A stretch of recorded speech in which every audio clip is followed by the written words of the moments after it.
Hello friends, welcome to secret of சமையல். இன்னைக்கு நம்மளோட சேனல்ல நாம பார்க்க போறது ஒரு இன்ஸ்டன்ட் வெரைட்டி ரைஸ். செம டேஸ்டியான காரசாரமான ஒரு ஆவக்காய் ரைஸ் ஆந்திரா ஸ்டைல்ல நம்ம வந்துட்டு செய்ய போறோம்.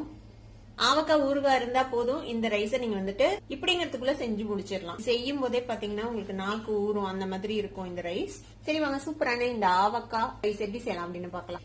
ஒரு கப் அளவுக்கு நான் வந்துட்டு சாதம் எடுத்து வச்சிருக்கேன். சாதம் வந்து கொஞ்சம் உதிரியா இருந்ததுன்னா இந்த ரைஸ் வந்துட்டு நல்லா இருக்கும். இப்ப இதுல நம்ம வந்துட்டு ஒரு டீஸ்பூன் அளவுக்கு நெய் விட்டுக்கலாம். நான் வந்து ஆவக்காய் ஊறுகாய் எடுத்து வச்சிருக்கிறேன். இந்த ஆவக்காய் ஊறுகாய் வந்துட்டு நம்ம வீட்லயே செஞ்சது. இப்ப மாங்காய் சீசன்ல வந்துட்டு பச்சை மாங்காய் கிடைக்கும் போது இதை வந்துட்டு கண்டிப்பா செஞ்சு பாருங்க. ரொம்ப ரொம்ப ஈஸியா செய்யலாம். இதோட லிங்க் வந்துட்டு நான் டிஸ்கிரிப்ஷன்ல கொடுக்குறேன், செக் பண்ணி பாருங்க. இது வந்துட்டு வருஷ கணக்கானாலும் கெட்டு போகாம அப்படியே இருக்கும், சூப்பர் ஃப்ரெஷ்ஷா இருக்கும். இப்போ இதை வந்துட்டு நம்ம தேவையான அளவு போட்டு இதுல மிக்ஸ் பண்ணி போறோம். இதை வந்துட்டு நல்லா மிக்ஸ் பண்ணி கலந்து விட்டுறலாம் அந்த ரைஸ்ல. நான் வந்து இன்னைக்கு கம்மியா தான் செய்யறேன், சாதம் கொஞ்சமா மிச்சமாயிடுச்சு, அதை தான் நான் இன்னைக்கு வந்துட்டு ஆவக்காய் ரைஸா மாத்துறேன். நீங்க நிறைய செய்றீங்கன்னா அதுக்கு தகுந்த அளவுக்கு நீங்க வந்துட்டு போட்டு கலந்துக்கோங்க. கொஞ்சம் கூட போட்டுக்கலாம்.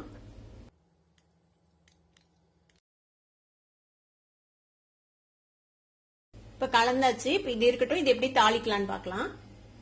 ஒரு பேன் அடுப்புல வச்சுக்கோங்க. இதுல கொஞ்சமா எண்ணெய் விட்டுக்கலாம். ஏன்னா ஆல்ரெடி அதுல நல்லெண்ணெய் இருக்கும். எண்ணெய் சூடானதும் கொஞ்சமா கடுகு சேர்த்திக்கலாம்.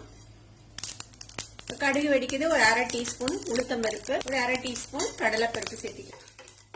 இந்த கடலைப்பருப்பு உளுத்தம்பருப்பும் லேசா செவந்ததும் ஒரு டேபிள் ஸ்பூன் அளவுக்கு வறுத்த வேர்க்கடலை எடுத்து வச்சிருக்கிறேன், அதையும் சேர்த்திக்கலாம்.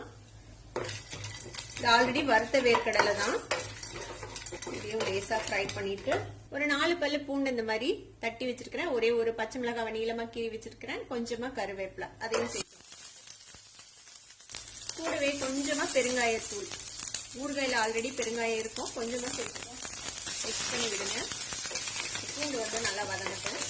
இப்ப இந்த பூண்டும் நல்லா ரோஸ்ட் ஆயிடுச்சு. இப்ப நம்ம கலந்து வச்சிருக்கிறோம்ல இந்த ரைஸும் ஆவக்காய் ஊறுகாவும் போட்டு அதை வந்து இதுல சேர்த்திக்கலாம்.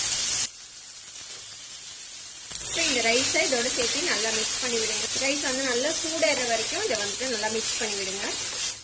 அவ்வளவுதான், ஒரு 2 நிமிஷம் இந்த மாதிரி நல்லா மிக்ஸ் பண்ணி விட்டு நம்ம அடுப்பு ஆஃப் பண்ணிடலாம். நம்மளோட இன்ஸ்டன்ட் ஆவக்காய் ரைஸ் ரெடி ஆயிடுச்சு.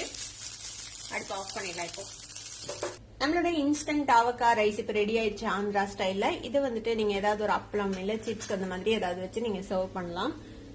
செம்ம டேஸ்டியா இருக்கும். கண்டிப்பா ட்ரை பண்ணி பாருங்க. ட்ரை பண்ணி பார்த்துட்டு எப்படி இருந்தது அப்படின்னு எனக்கு கமெண்ட்ஸ்ல ஃபீட்பேக் கொடுங்க. இந்த வீடியோ உங்களுக்கு பிடிச்சிருந்தா சப்ஸ்கிரைப் பண்ணுங்க, பக்கத்துல இருக்கிற பெல் ஐகானை கிளிக் பண்ணுங்க. அப்பதான் ஃபியூச்சர் நோட்டிபிகேஷன்ஸ் உங்களுக்கு உடனே வந்து சேரும். லைக் பண்ணுங்க, ஷேர் பண்ணுங்க. தேங்க்யூ ஃபார் வாட்சிங் வீடியோ வியூவர்ஸ். Bye bye.